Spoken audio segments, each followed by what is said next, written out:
response. All right, thank you. Welcome to Making the Familiar Strange. Today we have Jeremy Fricke, our VP of Mission Advancement here at Trifaith. He's going to be sharing lessons from Hagar. As always, the goals of Making the Familiar Strange are to study Abrahamic scriptural stories alongside each other and to encourage perspective taking by looking at familiar stories from new points of view.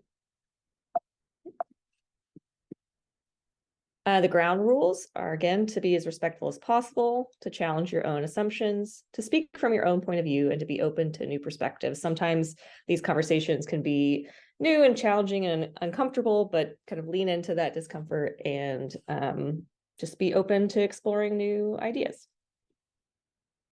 And just some brief announcements for here at Trifaith. On Tuesday, October 24th from, oops, that time is incorrect. It's 5 to 7.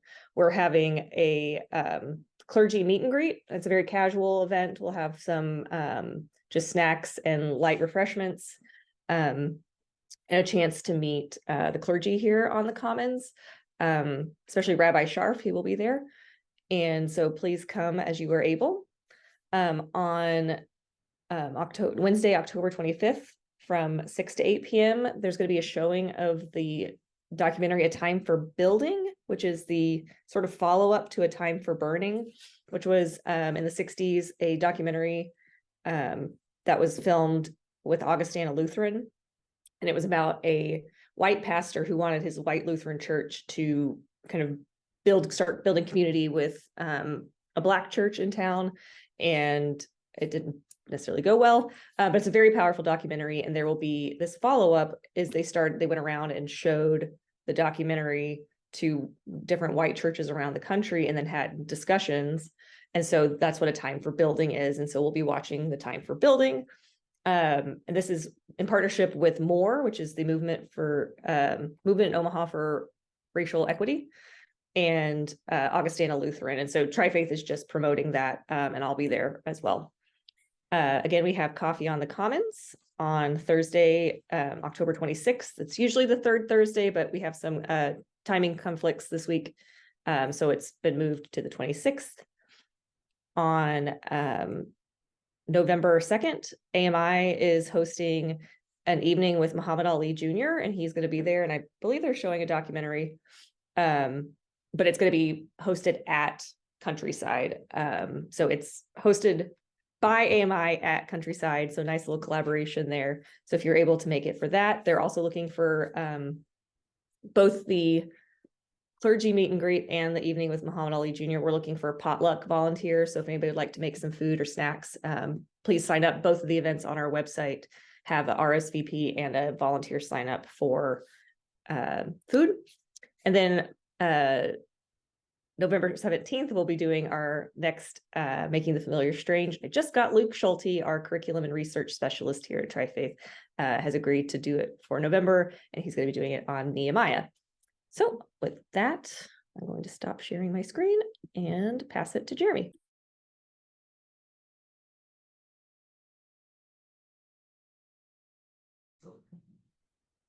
All right. Hi, everybody. Let's see. So I am doing this pretty casually today, but this is actually one of my favorite stories from the Hebrew Bible, especially. But let me chat a little bit about why it started to matter to me. So Hagar has a really important role in Islam. If you want to learn a little more about that specifically, we do have a recording with Amal Alexander from American Muslim Institute on our YouTube channel, where she talks a little more about the kind of Islamic view on Hagar. But at its core, Hagar is seen as sort of the ancestor of Muhammad. Really, like that is sort of Muhammad's lineage, and the mother of Arabs. Her story is a little different from how it is described in the Hebrew Bible, but there's more overlap also than I think people assume at first glance. She is very clearly an equal wife with no disagreement in Islam. And she holds this important role of being part of sort of the people who settle in the Mecca region. In fact, there's some overlap with the stories in that at the end of Hagar's story in the Hebrew Bible, we have her finding a well, and that well is also reflected in the Quran as well. But let me kind of primarily look at the Hebrew Bible, because this idea of how important Hagar is, and she's called Hajar in Islam, has kind of inspired me to look at the Hebrew text to see, well, what are we missing, right? What how could this figure be so important in such a closely related religion and still like, do we have to look at this story again and kind of reclaim what is sort of missing in this, in how we think about this story? So I'm just going to kind of walk through some of Hagar's story and point out some of the things that I think in general people don't see. But before I do that, would anyone who's Jewish or Christian in particular kind of describe the short version of this story? Because I think there's kind of a common way of understanding it. Anyone willing to take the risk here today? And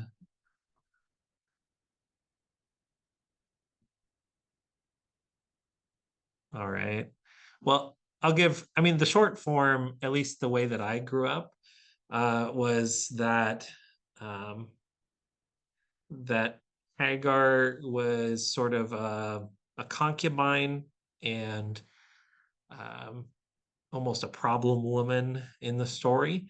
I want you to know that that's not necessarily what the story says, and that she kind of ends up being a very minor figure.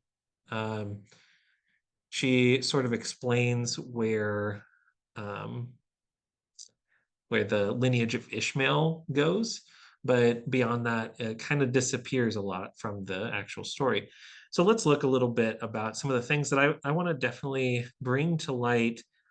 Again, this is not the Islamic story, and this is not the traditional way of seeing all the pieces of the Hebrew Bible, but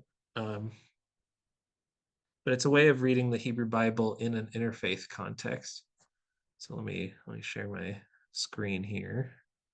Been a little bit since I've done some of this here. All right, so you all can see some of that. So I'm just going to skip right to where Hagar kind of enters the story. This is fairly shortly after Abram, at this point, is promised children by these angels, right? Yeah, I believe that's correct. But Sarah is very old and has no children, and there's not a lot of hope for that happening beyond the promise of God. And in the situation, Sarah provides a maidservant, Egyptian maidservant, whose name was Hagar. Now, in the Hebrew Bible, we often translate the role of Hagar and the role of Sarah differently, but they use the same word. They are both wives of Abram. It's not a different word for Hagar. It is the same word. So I also want to point out it's important enough in this context to point out that she is an Egyptian maidservant in a community that isn't mostly Egyptian maidservants. She's kind of the minority, both ethnically and social role wise. You could even argue that in this context, Egyptian means more than ethnicity. It also means kind of religious culture. It's not 100% clear exactly what her religious background is, right? Because she's Egyptian. She's from a different tradition, right? So in the context of the Hebrew Bible, they paint her as an outsider. And in fact, actually, the term Hagar uh, shares roots with the term for pilgrim or immigrant or other similar traveler type of names. Her name literally basically means foreigner. So she's in the context seen as a foreigner, right? Um, so she becomes married to Abram, and she conceives. Um, Sarah and Hagar have some kind of conflict. This has often put a lot of pressure on Hagar in Jewish and Christian circles, but in fact, it's a little more complicated than that. I mean, we all have relationships where we get jealous or whatever. But I really want to keep the focus on Hagar here because she has this terrible interaction with Sarah in the Hebrew Bible here. And when Sarah treats her harshly, unexplained exactly, Hagar runs away into the wilderness. Now it says here that a messenger of God found her by a spring of water in the wilderness and said, Hagar, slave of Sarah or servant of Sarah, where have you come from and where are you going? Now, this is interesting, right? And in some ways, what is he really trying to unpack? I mean, uh, is this a rhetorical question for one thing? Like, where have you come from? Does it mean something a little deeper? In fact, she doesn't actually reflect on where she comes from. I think that's um, I think that's an interesting point of this story. Where she comes from is not, even though like she's identified by where she comes from, her answer to the angel or to the messenger is not about that. It is where she is going, which is really just away. you know, she's running away from this situation. Now, one thing I like to point out about this is actually uh, the first time that a woman is spoken to directly by an angel in the whole Hebrew Bible. It's the very first time. Um, what does that mean, right? In the context of if our scriptures are really important to us, and the priority of God to send an angel to a particular person at a particular time, it is very fascinating to me that the story shows an Egyptian maidservant who comes from a different community, who may even be religiously a little different, is the first person to um, be sort of in communication with first woman to be in communication with an angel. I think that's pretty powerful in its own right. Um, the other piece now, he says to go back to the community, and he will greatly increase your offspring, and they shall be too many to count. Again, now there's something that you'll actually see with some of this story is that some of the promises made to Hagar are basically equal to some of the promises made to Abraham, right? It's actually very powerful to me, and again, like always keeping it in context. This is not only a special character, but this is an Egyptian woman who is seen as a foreigner among the community, right? She has that particular special role. She's also the first person to be um, basically told of a forthcoming, a clearly named child. So this actually reflects just a few stories in the Bible. She's one of the very few that is said, "Behold, you are pregnant," versus "You will have a child, and you shall call him Ishmael," which means that God hears, which we'll talk about a little more in a second.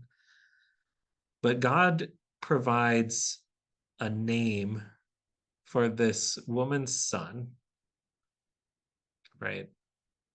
Um, again, keeping in mind the importance of her role in the community and of her station in the community. You know, I think too often we think of um, to some extent the foreigner, whether it's in everyday society or whether it's in stories, they're often seen as sort of ancillary or secondary characters. But really, this story puts Hagar as a main character, right? I mean, we don't think about Hagar as being sort of blessed in the sense of being provided an angel with a message and having a name given her to her child by God, um, having sort of a prophecy of birth in the first place. All right. Um, the other, so the other prophecy around his around the child is often translated in this way. I don't know if I can find a better translation, but it's actually a little more complicated than it says. It says he shall be a wild ass of a person, his hand against everyone and everyone's hand against him. He shall dwell alongside all his kin. So the actual language here is able to be translated a few different ways. Um, I have seen this also translated as "he shall be free like a wild donkey," which is a very different statement than that. And his hand against everyone and everyone's hand against him.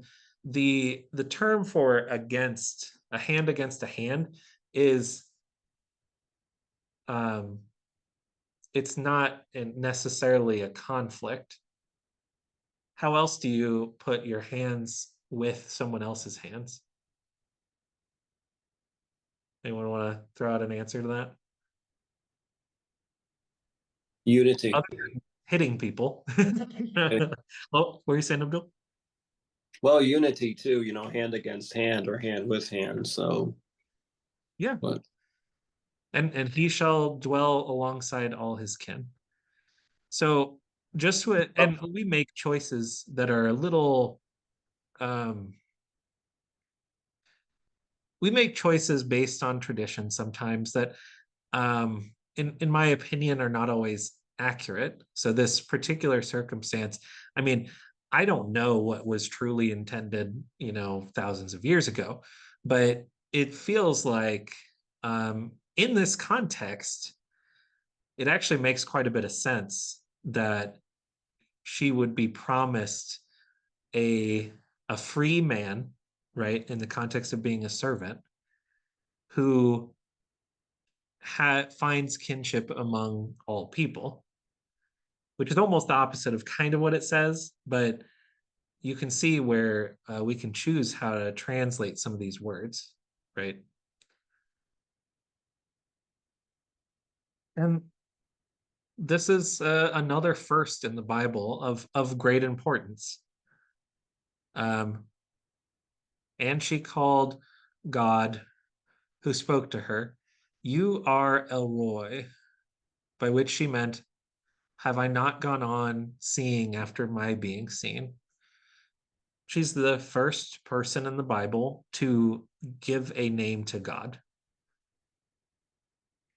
right? And the name basically meaning the God who sees. Um, And again, thinking about the context, the God who sees me as a human being worthy while being a foreigner and a servant and other things in this context.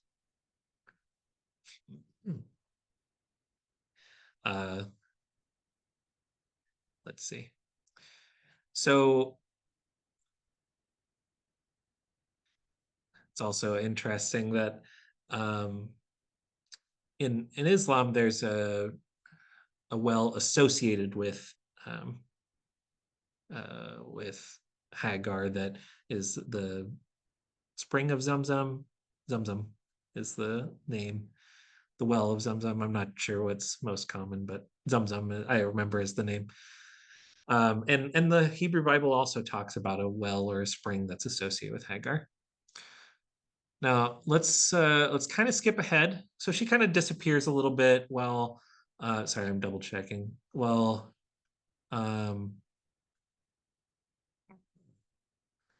Abraham travels throughout Egypt and some other places, Hagar kind of disappears from the story for a moment.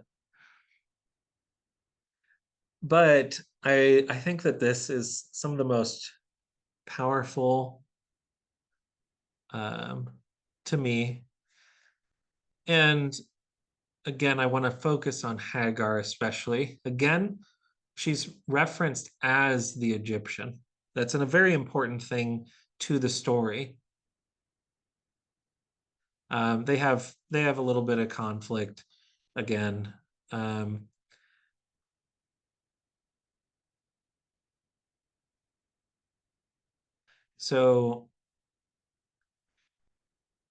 Abraham becomes very distressed about their conflict.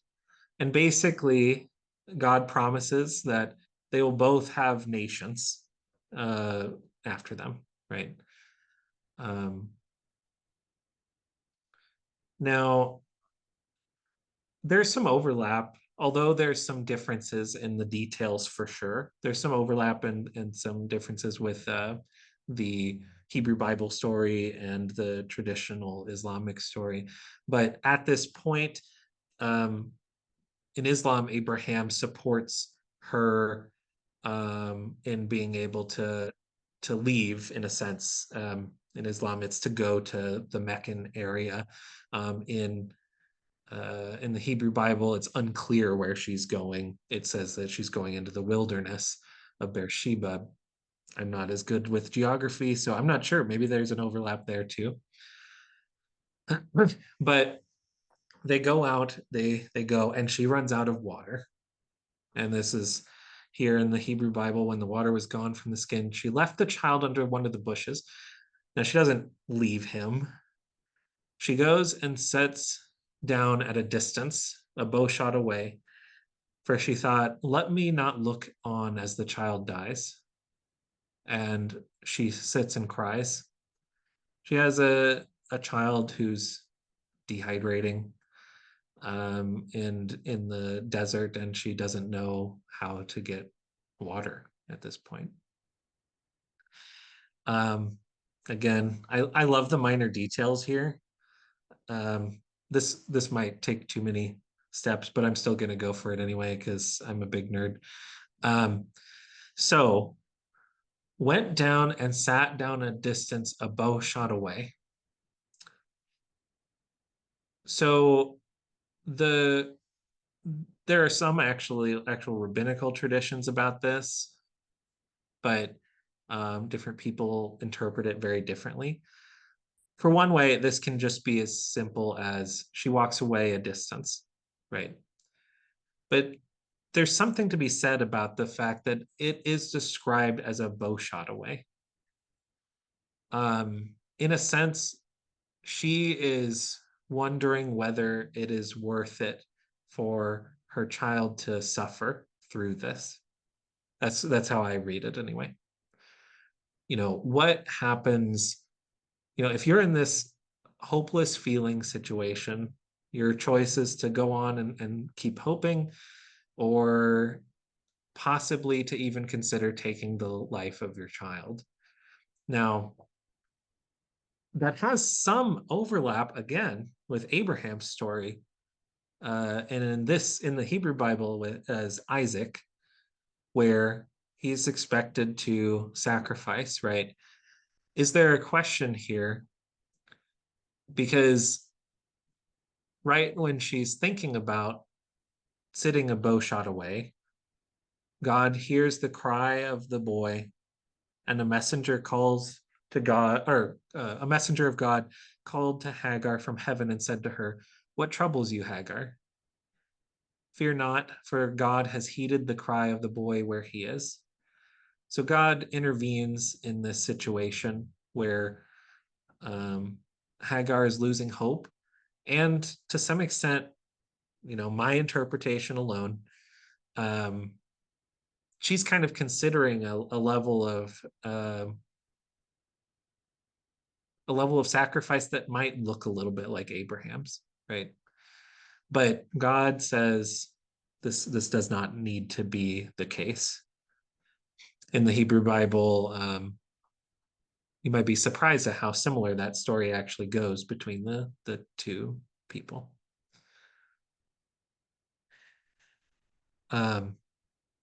Again, here, you remember before he was named Ishmael, which means God who hears, or who's heard by God, or God and hearing. Notice that also prophetically became true, right? Fear not, for God has heard the cry of the boy where he is. Come, lift up the boy and hold him by the hand, for I will make a great nation of him. Then God opened her eyes and she saw a well of water. Where did we hear about her ability to see, or God and her's ability to see? Right? She named him the God who sees me and who I see, in a sense. At least that's how the Hebrew Bible talks about it. So again, God intervenes in her life as in this case, a foreigner, a servant, an Egyptian, someone who may be even a little different in their religion. And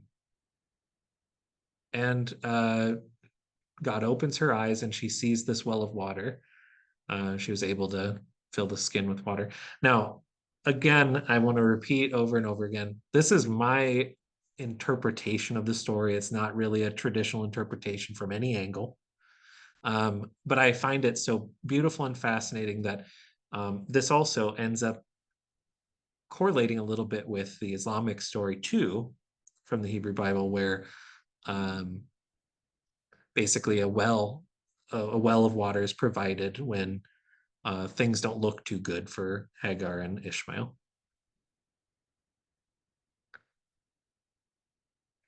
All right. Now, I really would love to have a conversation with folks who are open to conversation around all this.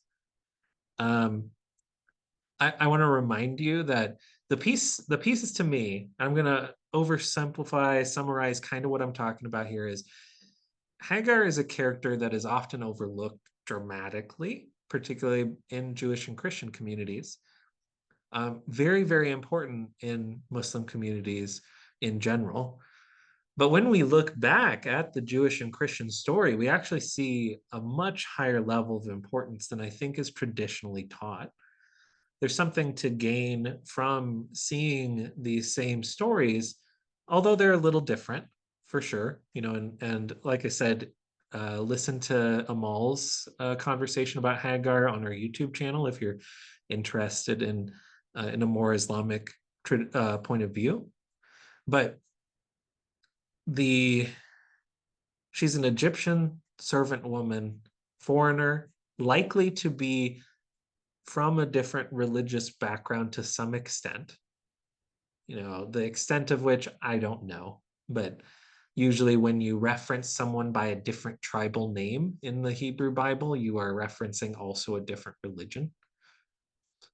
And yet she becomes a co-equal wife of Abraham, a mother of an entire nation, the first woman to be talked to by an angel, the first woman to be told that she was pregnant by an angel, and the first woman to name God. Actually, the first person to name God in the Hebrew Bible. So those are all very powerful positions for Hagar to take, and that's even without worrying about any other text. That's just my reading of this scriptures, right? But interfaith dialogue inspired me to relook at this, right? Because if it's so important, this character who seems like maybe a secondary or tertiary character, if that person is so important to one community, maybe there's something I can gain for my own reading too. Now, I would love to hear any comments, questions, like, have you heard of this story in this way before? Did you know anything about Hagar before? I would love to hear some of your voices. Hi, I'm multitasking. Hi, Jeremy, it's Deb. Okay.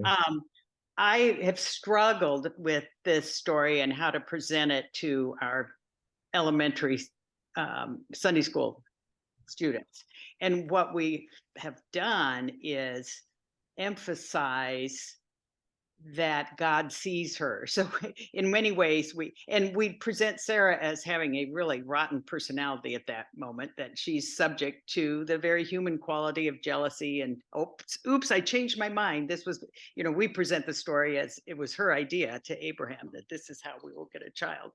And then her jealousy takes over. But our emphasis is on, and then of course we generalize it to God made each and every person wonderfully and individually made, and God recognizes those wonderful qualities. But man, it's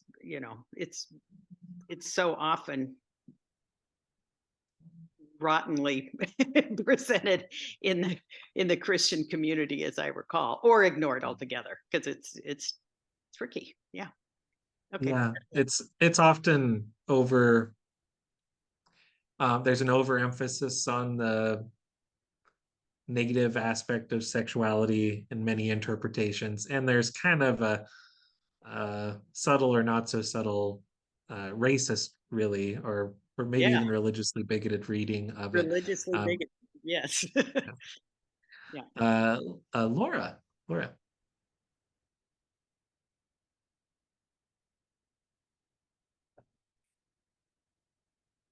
Oh, you're muted.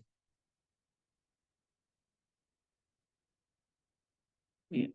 There we go. Okay. One of the things I think we tend to blast through is when Sarah, was first having her jealousy fit, and she says, get rid of her. But in fact, they apparently stay with the family unit for another 15 years or so.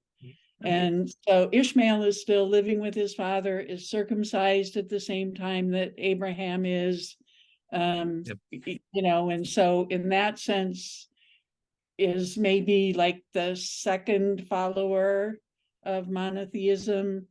And so it isn't until, so I mean, there's two separate incidents here. There's the one where Sarah says, get rid of her, and Abraham says, I can't, this is my son. And then the next incident where, she's cast off, and it's a little odd because presumably Ishmael at that point is like 15 or 16. And so, laying under the tree, I mean, so it's either one of those things where there were two different versions and they redacted them and kind of smoothed over it a little bit or something. But I mean, I do think that that focus, those 15 years in between are something that we tend to just kind of, act like Sarah said, get lost, and then the next thing she's out of water under the tree, but there's a whole lot that goes on in between. Yeah. Yeah, that's a good point.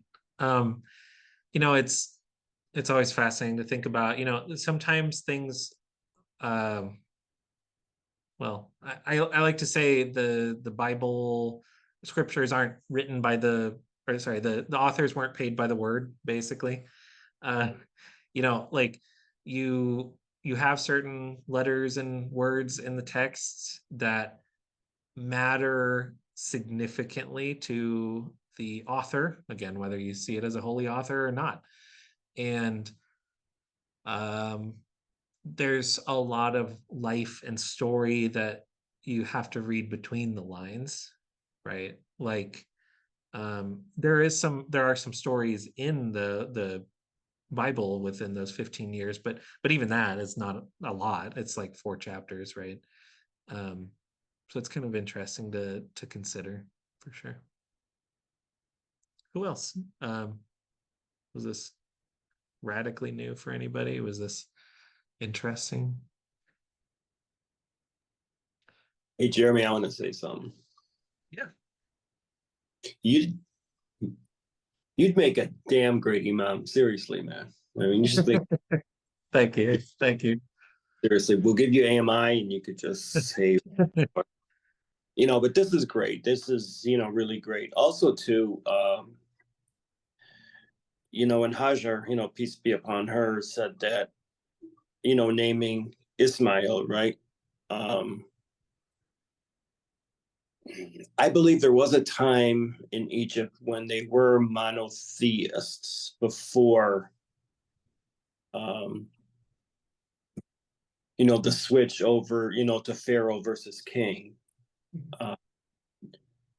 And she would be, if that were true, she would be, the second person to believe in monotheism after Abraham, peace be upon him, and Ishmael. Also, the banishment of Hagar, peace be upon her, would be also too, the ritual of the pilgrimage of running between the 2 hills, Marwa and Safa, while she was, searching, for water. That is a ritual of the pilgrimage. The reference to, the biblical reference, right? We're a great nation.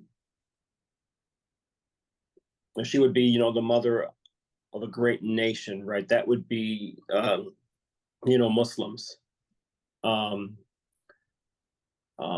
So it's, it's noteworthy too that, this all took place in Mecca, because in Mecca, Prophet Abraham and Prophet Ishmael, were the ones who built the Kaaba. So, there's, a lot of, significance there. Also, too, on the, Islamic, perspective, Hajar was a daughter of, an Egyptian, king or nobleman at the time. And given to Abraham, because of his, standing in the community there. So it is, interesting, to see what the story is in the Bible, of her. So, Yeah. But yeah, great job. I mean, this is really good. I mean, thank you for adding that. Yeah, and I think what's so beautiful, yeah, there are differences. I mean, there are some similarities that I think people overlook, but I think what's very clear is that Hagar and her role as, to be honest, as Egyptian spouse of Abraham and her role in connecting nations of people is like, really significant in all these three traditions here on the Tri-Faith Commons, in ways that I think we don't think about enough, in my opinion. But because I mean, you could start to call, like, maybe it's not just Abrahamic religions, maybe it's Hagaric religions, or Sarah-Nick religions. I don't know what, it doesn't roll off the tongue as well though. But those are all, central figures in very important ways. Sorry, I missed some chat stuff. All right. Yeah, I mean, I think for Jews and Christians in particular, this really gives a huge opportunity to recognize not only the interaction between Jews, Christians, and Muslims, but also opens up opportunities to think about race and ethnicity difference as something both basically a teaching toward unity and diversity, right? Sorry, I'm oversimplifying that. Yeah, Terry. I really enjoyed and hadn't looked at the connection before, how much her story parallels Abraham's. That's very interesting, and how much God chose to interact with her, and how direct his interaction with her, where we don't see that with other women, but how Abraham through Sarah began the Jewish nation, and then through Hagar began the Islamic nation. And so then sort of had that interaction with Hagar. Very, very, very interesting perspective there. I liked that and haven't heard that before. Thank you. Thank you. I appreciate that. Let's see. Any other final comments or questions? I love this stuff. This is, we had someone who had to back out last minute, so I thought, I feel like talking about this today. But there's so many stories, and I'm a huge fan of Genesis in particular. I just think that there's so much to unpack with it. Almost every story actually has more of a call for interfaith dialogue than you might imagine.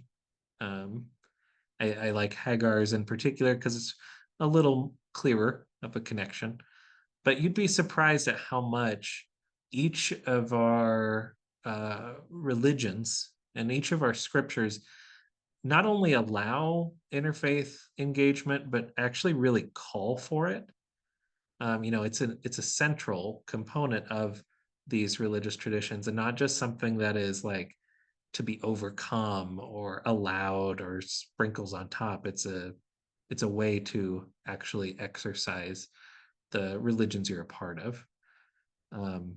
So I think that this kind of starts to give just a little inkling of that.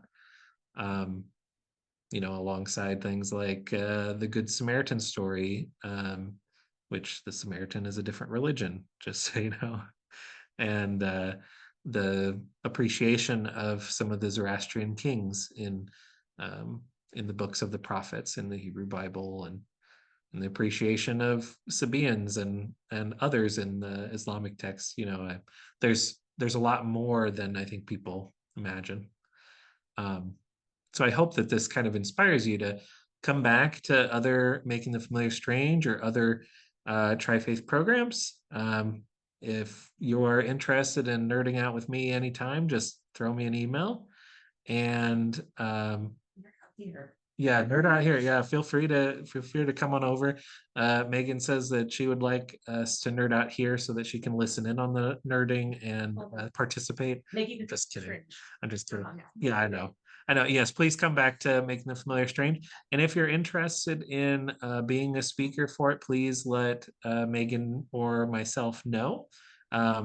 Don't feel like it's a heavy lift. You know, I think people like the kind of casualness, the approachability. You know, I hope that you felt like if you wanted to speak up, that you felt comfortable speaking up.